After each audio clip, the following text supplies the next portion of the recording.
नमस्कार, मैं हूं सलामत अली खान और आपका स्वागत है आपके अपने YouTube चैनल पर।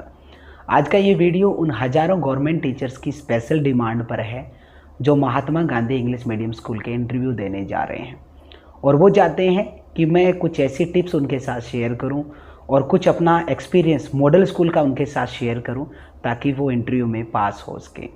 तो इंग्लिश मीडियम स्कूल में महात्मा गांधी की बात कर लें, चाहे हम model school Swami Vivekananda model school की बात कर लें, दोनों के क्वेश्चन पैटर्न सेम ही है। हालांकि मैंने महात्मा गांधी स्कूल का इंटरव्यू नहीं दिया है, मॉडल स्कूल का इंटरव्यू दिया और उसमें मैं चयनित हुआ हूँ। लेकिन मेरे बहुत सारे ऐसे दोस्त हैं जो Mahatma Gandhi English medium school का इंटरव्यू देकर चयनित हो चुके हैं, तो मैंने उनसे भी जानकारी ली है कि उनसे किस प्रकार के क्वेश्चंस पूछे गए थे। देखिए, अगर आपका इंटरव्यू ऑनलाइन होता है तो ऐसे में आपको सावधानी ये रखनी है कि आप ऐसी जगह पे इंटरव्यू दीजिएगा जहाँ पर कोई शोर शराबा ना हो, जहाँ पर आपको कोई डिस्टर्ब ना करें, और पीछे का जो बैकग्राउंड है वो भी एकदम पूरा फॉर्मल टाइप होना चाहिए, चाहे पीछे पर्दे लगे हो या क्लीन दीवार हो पेंट की हुई, ताकि आप एग्जैक्टली अच्छे तरीके से वहाँ पे स्क्रीन पर दिख सकें। तो ये बेहद इंपॉर्टेंट बात होती है।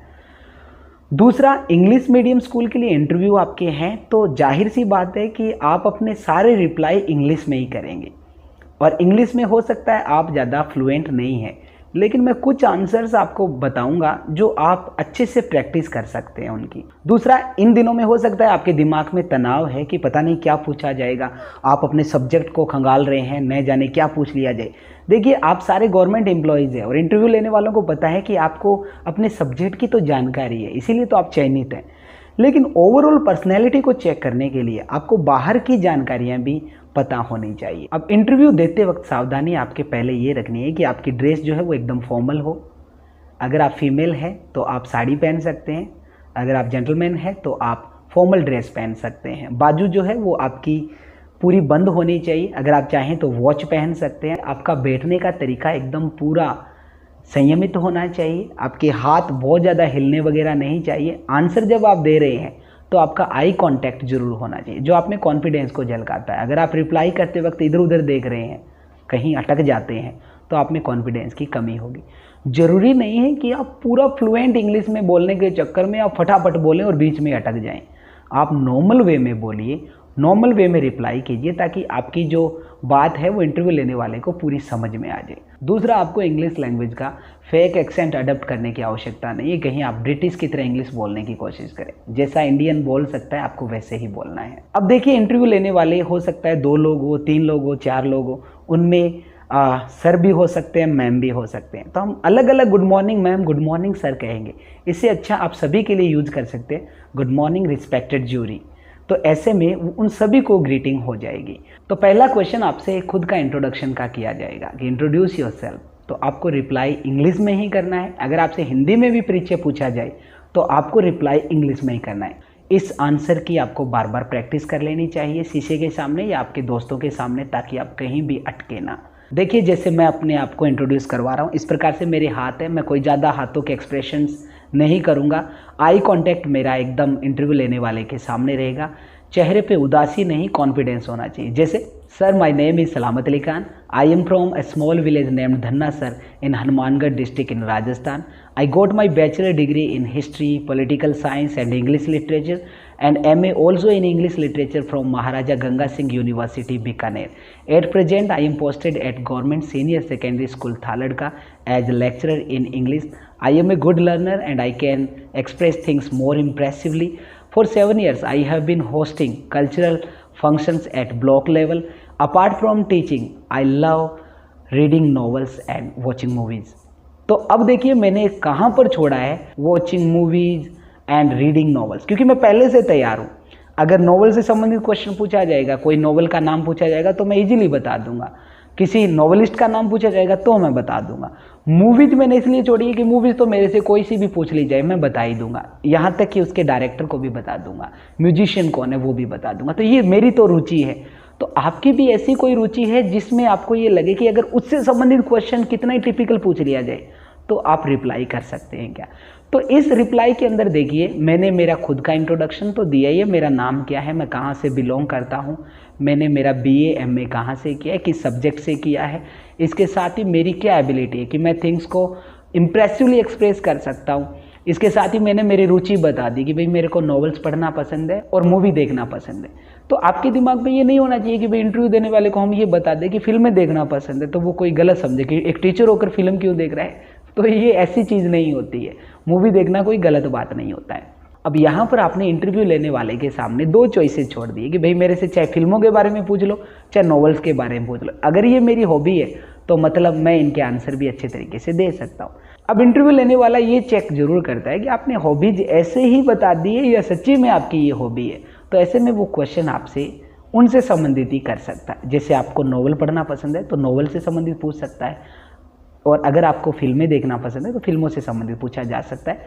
लेकिन कॉन्टेक्स्ट क्या होगा, एजुकेशन पर बेस्ड जो फिल्में हैं वही आपको आंसर देनी होती है। जैसे अगर आपसे यहाँ से क्वेश्चन पूछा जाता है who is your favourite novelist and why, आपका फेवरेट नॉवेलिस्ट कौन है और क्यों है, तो यहाँ पर हमें हमारी जो पसंद है उसको जस्टिफाई करना है। आपका फेवरेट कौन है ये भी बताना है, उसको पसंद क्यों करते हो ये भी बताना है, और उसका लिखा हुआ कुछ आपने पढ़ा है वो भी बताना है। तो मैंने इसका रिप्लाई कैसे किया था, sir I like R.K. Narayan, his novels focus on ordinary people reminding the reader the next door neighbours relative etcetera.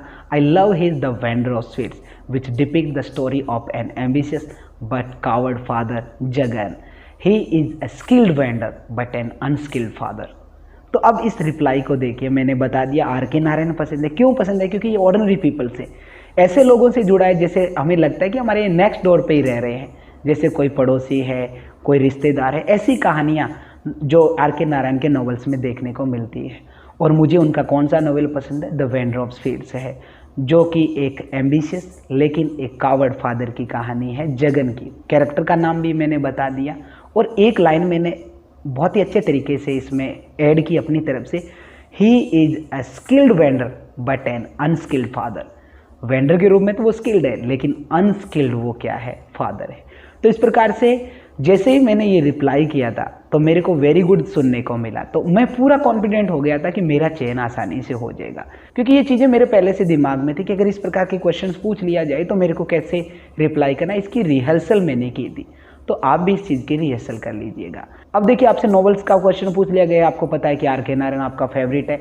मेरे से उन्होंने अगला क्वेश्चन कौन सा पूछा था, और देखने के लिए कि भाई R.K. नारायण को सच्ची में पसंद करता हूँ मैं, या ऐसे ही मैंने ये आंसर रटा हुआ है। तो उन्होंने मेरे से पूछा कि क्या R.K. नारायण की किसी नॉवल पर बेस्ड मूवी है क्या, क्योंकि मैंने ये भी बताया हुआ था कि मुझे मूवी देखना पसंद है। अब मूवीज़ में तो मेरी हमेशा से रुचि रही हुई है, इसीलिए तो मैंने मेरे इंट्रोडक्शन में ये वॉचिंग मूवीज़ को रखा था। तो उन्होंने मेरे से क्वेश्चन पूछा था, is there any movie based on R.K. Narayan से एनी नॉवल, मुझे पता था। तो मैंने इसका रिप्लाई किया, लेकिन रिप्लाई करते वक्त मैंने सीधा ही नहीं बता दिया कि ये नॉवल है और इस पर ये फिल्म बनी हुई है। देखिए, मैंने और क्या जानकारी जोड़ी थी, जैसे yes sir, a Bollywood movie guide under the direction of Vijay Anand is based on R.K. Narayan's Sahitya Akademi winning novel the Guide. Dev Anand साहब played the role of Raju, a railway guide, and Waheeda Rehman साहिबा played the role of Rosie the dancer.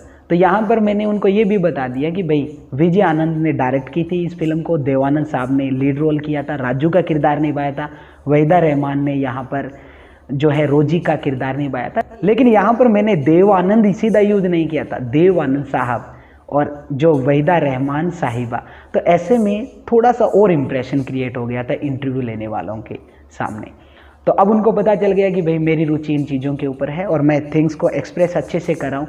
तो subject से संबंधित कोई जानकारी उन्होंने मेरे से नहीं पूछी, और मैं कॉन्फिडेंट था कि सब्जेक्ट से संबंधित तो कुछ पूछ लिया जाए तो मैं अच्छे से रिप्लाई कर ही दूंगा। अब अगला क्वेश्चन मेरे से उन्होंने किया था, which is your favourite movie and why, आपकी फेवरेट मूवी कौन सी है और क्यों है। क्वेश्चन का रिप्लाई करते वक्त मैंने सावधानी बरती थी कि एक तो मैं ये भी बता दूं कि बॉलीवुड में बहुत सारी अच्छी मूवीज़ हैं, उनमें से मैंने एक को सिलेक्ट किया और उसको किया है तो क्यों किया है, इस मूवी में ऐसा क्या है, और ये मूवी अगर किसी पर बेस्ड है तो किस पर बेस्ड है, और ये मूवी क्या मैसेज देती है। तो देखिए मैंने कैसे इसका रिप्लाई किया था, sir there are many good Bollywood movies but I like Rajkumar Hirani's 3 Idiots which is based on Chetan Bhagat's novel 5 Point Someone. I love this movie because this is a light satire on educational system, highlighting the unnecessary parental expectation, dilemma in career selection, and the teacher's traditional attitude to learning. This movie conveys a message that bookish learning is not a complete knowledge in itself. We must be practical in dealing with social affair. तो इसमें मैंने ये बता दिया राजकुमार हिरानी की 3 idiots है, क्योंकि राजकुमार हिरानी इसके डायरेक्टर है, आमिर खान ने प्ले किया, ये तो सभी जानते। दूसरा, ये मूवी चेतन भगत के नॉवल 5.1 से प्रेरित है, तो ऐसे में इंप्रेशन जमा कि भाई इनको इतनी जानकारी भी है। दूसरा, इस मूवी में क्या बताया गया है, अननेसेसरी पेरेंटल एक्सपेक्टेशन, मतलब एजुकेशन से इसको जोड़ दिया। तो इस प्रकार से मैंने रिप्लाई किया था, जिसकी वजह ये हुई थी कि मैं चयनित हुआ था। मैं चाहता हूँ आप भी अपने रिप्लाई इस प्रकार से ही तैयार करें। ये वो क्वेश्चन है जो किसी भी सब्जेक्ट के टीचर से पूछे जाएंगे, जरूरी नहीं इंग्लिश के टीचर से ही पूछे जाएं, चाहे आपका सोशल स्टडी है, चाहे मैथमेटिक्स है, साइंस है, सबसे ये क्वेश्चन पूछे जा सकते हैं। तो आप ऐसे आप तैयार कर सकते हैं इनको। अब अगला क्वेश्चन जो बेहद इंपॉर्टेंट है और जो पूछा ही जाएगा, why do you want to join MGGS और मॉडल स्कूल? आप महात्मा गांधी स्कूल ज्वाइन क्यों करना चाहते हैं? इसके पीछे तर्क दीजिए, जस्टिफाई करना है, ताकि इंटरव्यू लेने वाले को लगे कि हाँ भाई इसी आदमी की ज़रूरत है हमें। तो इसमें आपसे ये भी पूछा जा सकता है कि भाई कहीं आप दूरी के चक्कर में तो नहीं आना चाहते हो क्या नज़दीक? क्योंकि लगभग जो टीचर्स है वो बहुत दूर पोस्टेड है और उनके पास यही तरीका है कि वो नज़दीक आ जाए, लेकिन आपको दूरी वाला कोई मेंशन नहीं करना है, पारिवारिक समस्या को भी मेंशन नहीं करना। आपको ये बताना है कि भाई मैं बहुत इनोवेटिव टीचर हूँ और ये जो प्रोजेक्ट है गवर्नमेंट का, ये बहुत अच्छा प्रोजेक्ट है, प्राइवेट इंग्लिश मीडियम स्कूल को हम कम्पीट कर सकते हैं, तो ऐसे में मेरे अंदर क्या पोटेंशियल है कि मैं योगदान कर सकूँ। तो इसका रिप्लाई आपको कैसे करना है, एक एक वर्ड को अच्छे से बोलना है ताकि आपकी पूरी बात को समझ सकें, क्योंकि यही क्वेश्चन है जो आपका सिलेक्शन करवाएगा अच्छे तरीके से।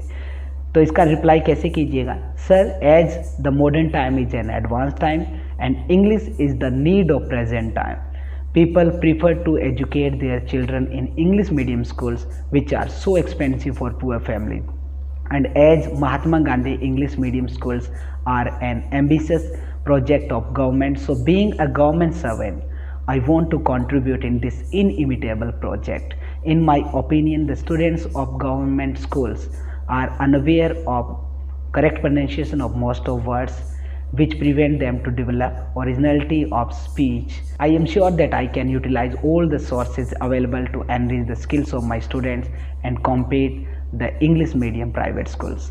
तो यहाँ पर आपने बता दिया कि भाई इतना बड़ा प्रोजेक्ट है गवर्नमेंट का और गवर्नमेंट सर्वेंट होने के नाते मैं भी इसमें कंट्रीब्यूट करना चाहता हूँ। इंग्लिश मीडियम स्कूल की एजुकेशन इतनी महंगी हो गई है कि गरीब बच्चे को नहीं पढ़ा पाते हैं, तो इसीलिए जो सरकार ने इतना बड़ा प्रोजेक्ट स्टार्ट किया है, इनइमिटेबल प्रोजेक्ट, मैं भी चाहता हूँ उसमें कंट्रीब्यूट करूँ, क्योंकि मुझे लगता है कि गवर्नमेंट स्कूल के जो बच्चे हैं वो करेक्ट प्रोनाउंसिएशन नहीं कर पाते बहुत सारे शब्दों का, जिसकी वजह से लैंग्वेज में नेचुरलिटी नहीं आती है, ओरिजिनलिटी नहीं आती है, और जितने भी सोर्सेज अवेलेबल होते हैं इंग्लिश मीडियम स्कूल में उनको मैं अच्छे से यूटिलाइज कर सकता हूँ और मेरे स्टूडेंट्स की स्किल को और डेवलप कर सकता हूँ, और प्राइवेट इंग्लिश मीडियम स्कूल है उनको कम्पीट कर सकता हूँ। तो ये रिप्लाई आपको करना है। तो यहाँ पर आपसे ये भी पूछा जा सकता है कि भाई आप हिंदी मीडियम स्कूल में पढ़ा रहे हैं और हिंदी मीडियम स्कूल में भी तो इंग्लिश का मीडियम वही रहता है, तो महात्मा गांधी में आके आप ऐसा क्या कर दोगे? तो इसका रिप्लाई आपको कैसे करना है? Sir, English in Hindi medium school is taken as a secondary language where the traditional method of teaching is applied, specially grammar translation method. The complete application of direct method is possible only in English medium school. There we can establish a direct association between thoughts and expression. तो इस प्रकार से answer आपको देना है कि भाई Hindi medium school में इंग्लिश को एक सेकेंडरी लैंग्वेज के रूप में पढ़ाया जाता है और ट्रेडिशनल मेथड चलता है जो कि ग्रामर ट्रांसलेशन मेथड है, एक एक वर्ड को ट्रांसलेट करवाया जाता है। तो ऐसे में नेचुरल वे में स्टूडेंट्स नहीं सीख पाते हैं। तो अगर हम डायरेक्ट मेथड को अप्लाई करना चाहते हैं तो वो इंग्लिश मीडियम स्कूल में ही हो सकता है, ताकि थॉट्स एंड एक्सप्रेशन में एक एसोसिएशन डेवलप कर सके हम। तो ये रिप्लाई बहुत ही बेहतर माना जाएगा। अगला क्वेश्चन आपसे पूछा जा सकता है, व्हाट इज योर स्ट्रेंथ? आपकी स्ट्रेंथ क्या है? तो आपको आपकी स्ट्रेंथ तो बतानी है, उसके साथ आपको एक प्रूफ के साथ उसे जस्टिफाई करना है। जैसे आप कैसे कर सकते हो? Sir, my strength is optimism. For example, there are many candidate appearing in this interview but I hope that I must be selected. ये कितना अच्छा रिप्लाई हुआ, देखिए कि ऑप्टिमिज्म, आशावादिता मेरी स्ट्रेंथ है, मैं हिम्मत नहीं हारता। इतने लोग इंटरव्यू दे रहे हैं फिर भी मैं आश्वस्त हूँ कि मेरा चयन हो जाएगा। तो ये इंप्रेशन छोड़ेगा। इसके साथ आप बता सकते हो, आई एम सेल्फ मोटिवेटेड। अब आपसे पूछा जा सकता है, व्हाट इज योर वीकनेस? तो वीकनेस आपको ऐसी बतानी है जिसको आप इंप्रूव भी कर सके, और ऐसी वीकनेस ना हो जिसकी वजह से दूसरों को खतरा हो, नुकसान हो। तो आप इसका रिप्लाई कैसे कर सकते हो? Sir, I am over sensitive, sometimes I take professional life as a family affair, which makes me emotional on various occasions, such as farewell of students or any member of staff. But I am trying to overcome it because arrival at new places and departure is a part of professional life. तो इस प्रकार से आप बता सकते हैं कि मैं बहुत ज़्यादा सेंसिटिव हूँ, इस वजह से मैं इमोशनल हो जाता हूँ बहुत सारे ओकेजन पे। मैं प्रोफेशनल लाइफ को एक फैमिली की तरह ही समझने लग जाता हूँ, जिसकी वजह से अगर कोई स्टाफ की विदाई होती है, स्टूडेंट्स की विदाई होती है, तो मैं इमोशनल हो जाता हूँ। लेकिन अब मैं इस पर काबू करने की कोशिश कर रहा हूँ। मैं सोच रहा हूँ कि भाई जो नई जगह पर आना और वहाँ से जाना एक प्रोफेशनल लाइफ का ही हिस्सा होता है। तो इस प्रकार से आप रिप्लाई कर सकते हैं। एक क्वेश्चन आपके सब्जेक्ट से रिलेटेड पूछा जा सकता है कि आपका फेवरेट टॉपिक कौन सा है, तो आपका रिप्लाई कैसे हो सकता है, और मेरी राय रहेगी कि आप इस टॉपिक को बताइएगा, क्योंकि इससे पता चलेगा कि आप इंग्लिश लैंग्वेज को कितना प्यार करते हैं, इंग्लिश लैंग्वेज की आपको कितनी समझ है। देखिए कैसे। Sir, all the topics of grammar are interlinked and they play vital role in the language. They all are my favorite, but my most favorite topic of teaching is phonetics. This is because to learn a second language as naturally as we learn our mother tongue, we need to know the sound pattern of the language, how a sound is produced and how it should be pronounced. तो इस प्रकार से आप reply कर सकते हैं कि phonetics है, क्योंकि इंग्लिश लैंग्वेज पूरी phonetics पर तो बेस्ड है। अगर हम इसे एक प्राइमरी लैंग्वेज की तरह ही सीखना चाहते हैं तो हमें इसके साउंड पैटर्न को सीखना चाहिए। तो लास्ट में आपको थैंक यू कहा जाएगा, आप थैंक यू कह के गुड डे कह सकते हो और आप उनसे विदा ले सकते हो। तो फिलहाल ये थी सारी इंपॉर्टेंट जानकारियाँ जो आपको इंटरव्यू में मदद करेगी। आपका इंटरव्यू कैसे जाता है कमेंट बॉक्स में ज़रूर मैसेज करके बताइएगा, और जब आप चयनित हो जाएं तो इस कमेंट सेक्शन में आप कमेंट करके ज़रूर बताइएगा। सबको बेस्ट विशेष। मिलते हैं एक ऐसी और इन्फॉर्मेटिव वॉल्यूम के साथ, तब तक के लिए दीजिए इजाज़त। शब्बा खैर।